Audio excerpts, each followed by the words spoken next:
이사야 36장 1절에서 3절 말씀입니다. 이사야 36장 1절에서 3절 말씀 같이 공독합니다. 히스기야 왕 14년에 아수르 왕 사네립이 유다의 경과 모든 쳐서 취하니라. 아수르 왕이 라기스에서부터 랍사리를 예루살렘으로 보내되 대군을 거느리고 히스기야 왕에게로 가게 하매 그가 유무 수도 곁 세탁자의 밭 큰 길의 섬에 hil기야의 아들 왕국 맡은 자 엘리야김과 서기관 셈나와 아사랴의 아들 사반 요아가 그에게 나아가니라. 아멘. 아멘. 오늘 말씀은 히스기야 왕 시대에 일어난 사건 중에 아수르 침공에 대한 것을 기록하는 걸 내용으로 합니다. 이사야서가 크게 세 부분으로 되어 있습니다. 1장에서 35장까지, 그리고 36장에서 38장까지, 그리고 39장에서 66장까지 세 부분인데요. 이 36장에서 38장은 그냥 끼어서 들어간 역사적 사건인데 히스기야 왕 시대에 일어나던 3대 사건을 기록하고 있습니다. 그렇게 하고 1장 35장은 유다에 대한 경고, 열방에 대한 경고, 그리고 39장 36장은 이제 또 새롭게 시작되는 이제 하나님의 계획에 대해서 말씀하는 것인데요. 지금 이 말씀은 열왕기하 18장 13절에서 20절에 있는 말씀하고 병행하고 있습니다. 이제 그 사건을 여기다가 집어넣고 있습니다. 아수르 왕 사네립이 유다의 모든 성을 취하였다라고 1절에 말씀하고 있습니다. 이때가 히스기야 왕 14년인데요. 주전 701년입니다. 그 열왕기하 18장에 보면 먼저 북쪽 이스라엘이 아수르에게 멸망을 당했다는 기록이 있습니다. 멸망을 당하고 그 멸망당한 때가 지금 14년인데요. 히스기야 왕 4년입니다. 10년 전, 지금부터 10년 전 북쪽 이스라엘이 멸망을 당하고 마는 그런 사건이 먼저 일어난 것입니다. 그리고 나서 그것은 뭘 의미하냐면은 아수르가 세계의 패권 국가가 되었다는 것입니다. 그래서 하나씩 다 정복하고 이제 북쪽 이스라엘이 정복을 당하고 멸망당하게 되었고 남쪽 이스라엘은 이제 남쪽 유다는 위태위태한 상황이 있었던 것인데 드디어 히스기야 왕 14년에 아수르가 유다를 쳐들어왔습니다. 그래서 그 결과 말씀처럼 아수르 왕 사네립은 유다의 모든 경관성을 쳐서 취하였다 했는데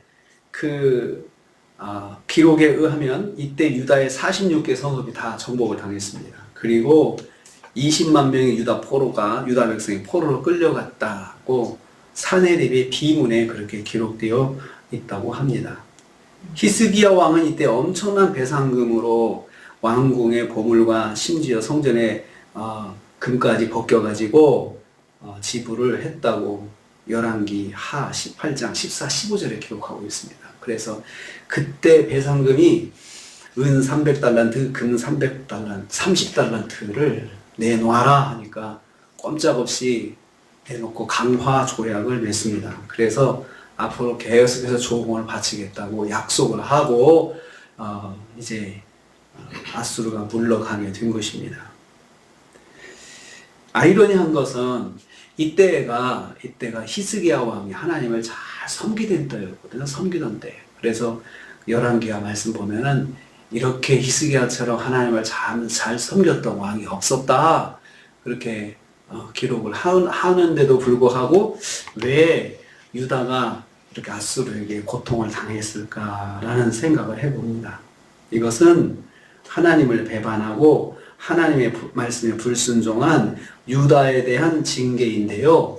히스기야가 왜 이것을 받느냐? 그동안 누적되고 쌓인 것을 히스기야가 받는 것입니다.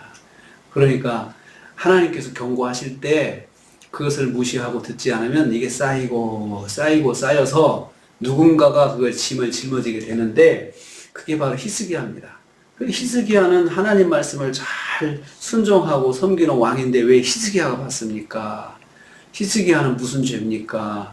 그런데 그것을 성경은 다 누적되면 나중에 누군가가 받는데 하나님 말씀을 잘 순종하는 사람에게도 그 짐이 짊어지는 결과를 가지게 된다. 그러면 하나님을 잘 섬기는 것이 무슨 의미가 있을까요? 히스기야한테는 그것은 히스기야가 잘 섬겼기 때문에 그나마 멸망이 보류된 거죠. 유보된 거죠. 유보돼서 유다는 그리고 나서 거기서 주전 588년에 이제 멸망하는데 지금 701년이라고 그랬잖아요. 그러니까 생명이 연장되는 거예요. 생명이 연장되는 거죠. 그나마 히스기야가 그렇게 잘 섬겨서 유다의 생명이 연장되었다는 것입니다. 만약에 연장되었을 때 계속해서 하나님의 말씀을 순종했다면 얼마나 좋았을까요? 딱 그냥 히스기야 때만 그렇게 하고 그 나머지 왕들은 다시 또 옛날로 돌아가는 그러한 죄를 범해서 결국은 그나마 있었던 기회를 놓치게 되는 것을 성경에서 보게 됩니다. 하나님의 경고의 말씀에 무반응하면 후대가 짐을 짊어진다는 것입니다. 후대가 짐을 짊어지는 거죠. 두 번째로 2절 말씀 보면요. 아수르가 다시 유다를 침공했다 했습니다. 두 번 이야기를 합니다. 1절에서 사네립이 왔다. 2절에서는 또 아수르 왕이 라기스에서 또 예루살렘에 사람을 보냈다. 이건데 2차 침공입니다. 그러니까 1차 침공 때는 그 조공을 바치기로 하고 그 다음에 배상금을 지불하고 그렇게 해서 무마가 됐는데, 그리고 역사의 기록처럼 그 20만의 유다 백성들이 포로로 끌려가는 것으로 마무리가 됐는데, 그러면 관계가 좋아야 되거든요. 그런데 아수르가 또 마음이 변했습니다.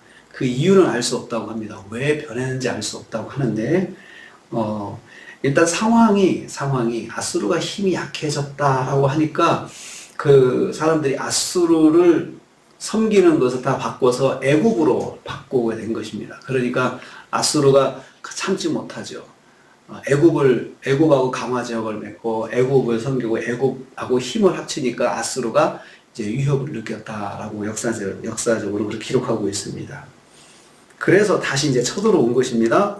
와서 아수르는 국경 지역에 있는 라기스에 진을 치고 20만 대군을 랍사게 지휘 아래 예루살렘에 보냈습니다. 그래서 다시 예루살렘을 둘러싼 것입니다. 포위를 하고 나서 이제 다시 유협을 합니다. 그러니 1차 때 그 일을 겪었던 예루살렘의 그 왕과 지도부가 얼마나 공포에 휩싸였겠습니까? 이젠 더 이상 줄 것도 없는데, 더 이상 줄 것이 없으니까 이제 멸망밖에 길이 없잖아요. 더 이상 줄 것이 없는 상황에서 이렇게 둘러싸고 있으니 얼마나 무섭겠습니까?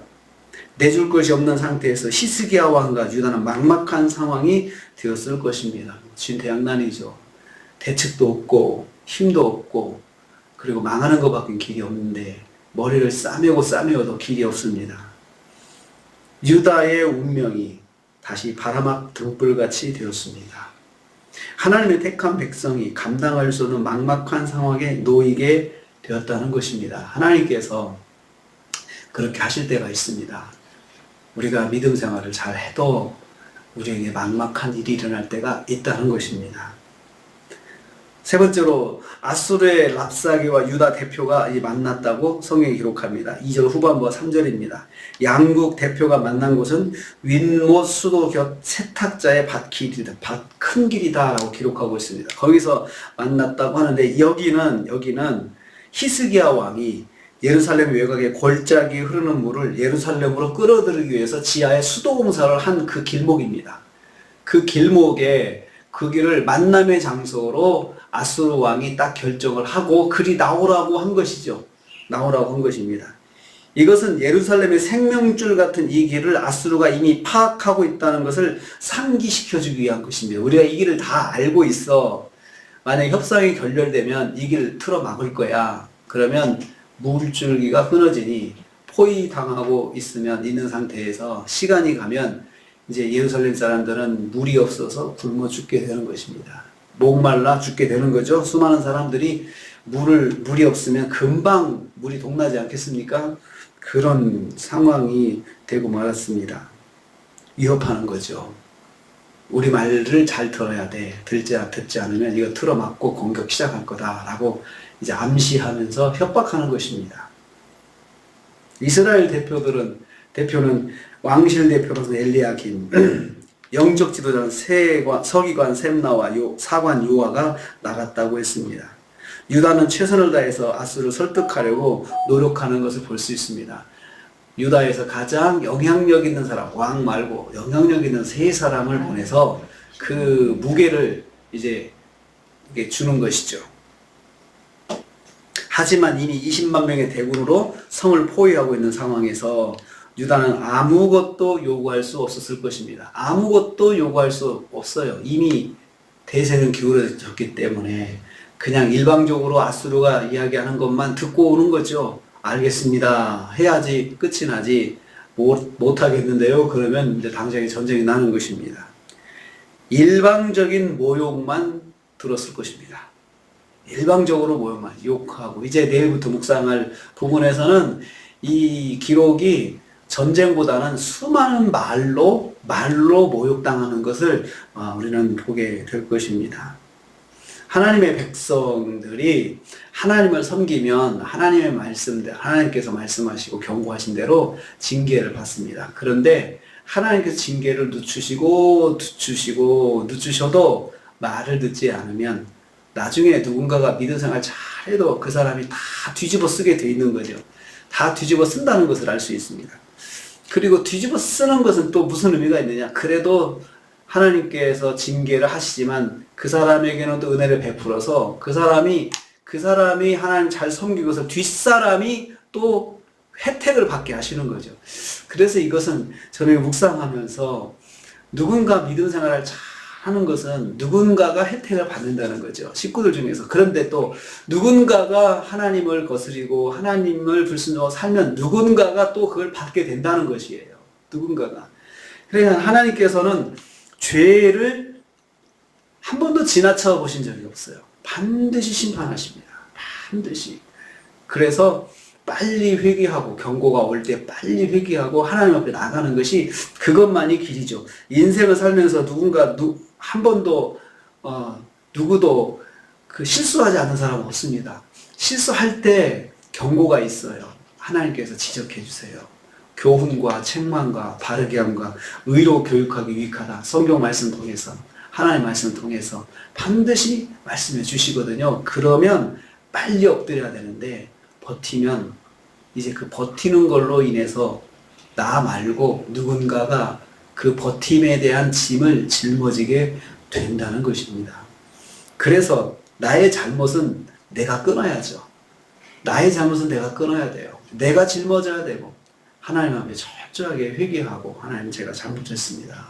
이렇게 하면서 나가야지. 그러지 않으면 짊어질 후대가 있다는 것을 오늘 말씀을 통해서 깨닫게 됩니다. 오늘 우리 하루를 삽니다. 우리의 잘못은 우리가 해결해야 됩니다. 그리고 잘못하려고 우리가 바르게 사는 것이 사실은 불가능합니다. 우리는 항상 넘어지고 실수투성이죠. 그렇지만 하나님께서 그 실수투성인 우리를 아시고 십자가의 길을 열어주시고 십자가의 은혜의 길을 열어주셨거든요. 빨리 십자가를 붙잡고 하나님 앞에 나가서 엎드리면 기억하지도 아니하신다라고 했습니다. 오늘도 하루를 살면서 하나님 말씀은 내 발의 등이다, 내 길의 빛이다 했습니다. 빛 대신 하나님 말씀 붙잡고 오늘 하루도 바르게 승리하시면서 사시는 저 여러분 되시기를 주님의 이름으로 축복합니다. 주님 감사합니다.